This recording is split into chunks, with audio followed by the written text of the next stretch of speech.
Welcome to today's Explainer. Look, if you're trying to navigate the bureaucratic maze of state paperwork right now, just take a deep breath. You are in very good hands today.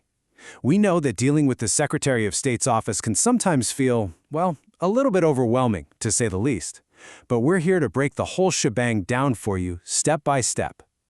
So, are you facing the expiration of your disabled parking placard in Michigan and wondering how to renew it seamlessly? Well, you're in the right place. We absolutely know how crucial these placards are for your daily accessibility and your independence. Letting one expire? Yeah, that can throw a massive wrench into your daily routine. Today, we've got the exact roadmap you need to get this done quickly and, more importantly, correctly. Okay, let's look at our agenda for today. We'll be covering 1. Overview and eligibility, 2. Gathering your documents, 3. The renewal process, 4. Avoiding common pitfalls, and finally, 5. FAQs and resources. All right, kicking things off with Section 1, Overview and Eligibility. Before we even think about filling out forms, we really need to understand exactly what type of placard you actually have. Why? Because the rules for renewing them are completely different. Take a look at the two main types issued in Michigan. On the left, we've got the permanent blue placards. These are for when a qualifying disability isn't expected to improve. They're good for 4 years and have a super simple renewal process. Now, on the right, you'll see the temporary red placards. These are only valid for 1 to 6 months, usually for conditions that are expected to improve. Think postoperative recovery, things like that. The game changer here is that temporary red placards cannot technically be renewed. If your condition hasn't improved, you actually have to start from scratch and submit a brand new application.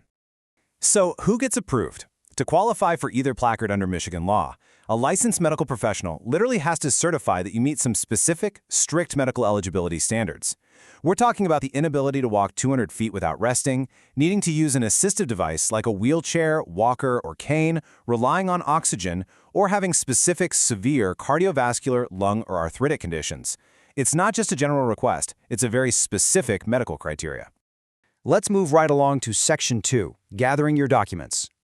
Having the right paperwork ready up front is honestly the absolute best way to eliminate frustration and avoid those dreadful delays at the Secretary of State's office. Here's your master document checklist.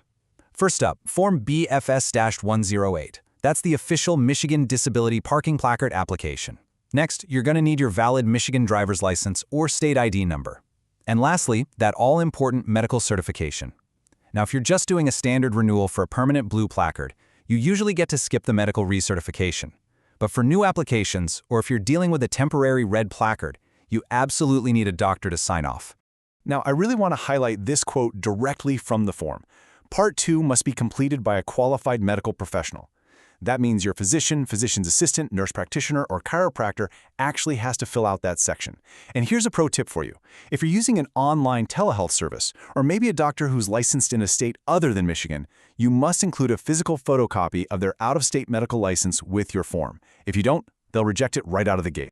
All right, paperwork is sorted. Let's dive into Section 3, the renewal process.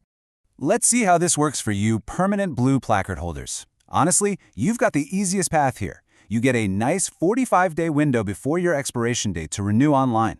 All you do is hop onto the Michigan Department of State e-Services portal and look for Quick Renewal Replace. You literally just punch in your current placard number, the expiration date, and your email address. That is it.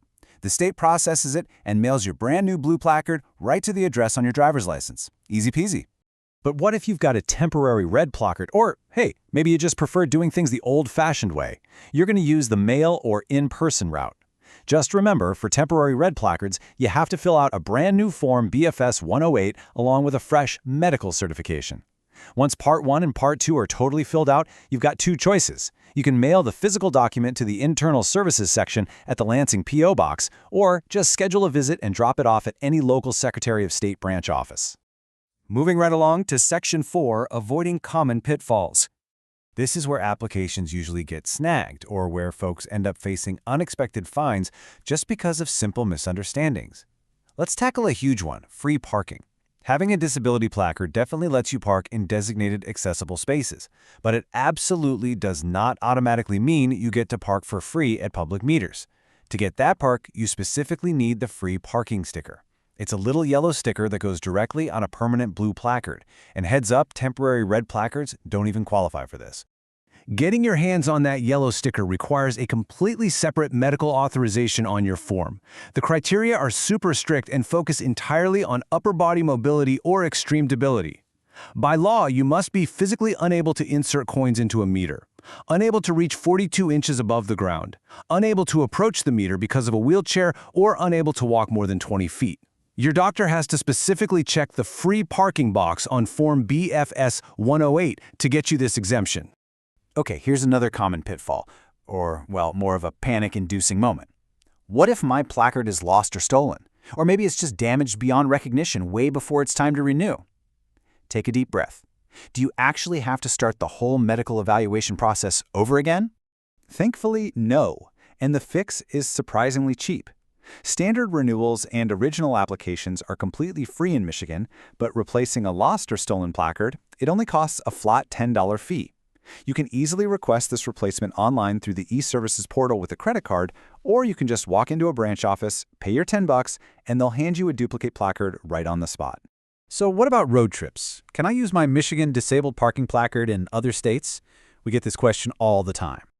The good news is, absolutely yes. Michigan's disability placards are accepted and honored in all U.S. states and even some foreign countries for accessing designated parking spaces. But there is a catch. Remember that yellow free parking sticker we just talked about? Yeah, that's a Michigan-specific program. Other states and local jurisdictions are definitely not obligated to honor Michigan's free meter exemptions. So always double-check the local ordinances of the city you're visiting before you just walk away from an unpaid meter. And that brings us to our final stop, Section 5, FAQs and Resources. I want to quickly run through some crucial usage rules so you don't accidentally get yourself in trouble. First off, under Michigan law, you literally cannot drive with the placard hanging from your rearview mirror. It obstructs your vision and is a major safety hazard. Only hang it up when you're actually parked.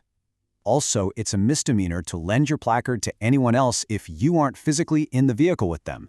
And finally, if a family member passes away, you cannot keep using their placard. State law strictly requires that it be immediately surrendered to the Secretary of State. Now, on a much brighter note, let's talk about an amazing, lesser-known benefit. If you have a permanent blue placard, your medically certified status can actually qualify you for the federal America the Beautiful Access Pass. This is a completely free pass that gives you lifetime entry to over 2,000 national parks, national forests, and federal recreation sites all across the U.S. It's just a fantastic quality-of-life benefit that so many Michigan residents don't even realize they have. Before we let you go, please keep this in mind. This explainer is intended for informational purposes only. While every effort is made to ensure accuracy, viewers should verify details with official Michigan State resources or consult a professional for personalized guidance. And that's a wrap. We really hope this explainer has given you the confidence and the exact steps you need to handle your placard renewal completely stress-free. So, how was your experience navigating the Michigan placard renewal process? Did you run into any of the pitfalls we talked about, or was it totally smooth sailing? Let us know in the comments. We'd absolutely love to hear from you and keep this conversation going. Thanks so much for joining us, and happy parking!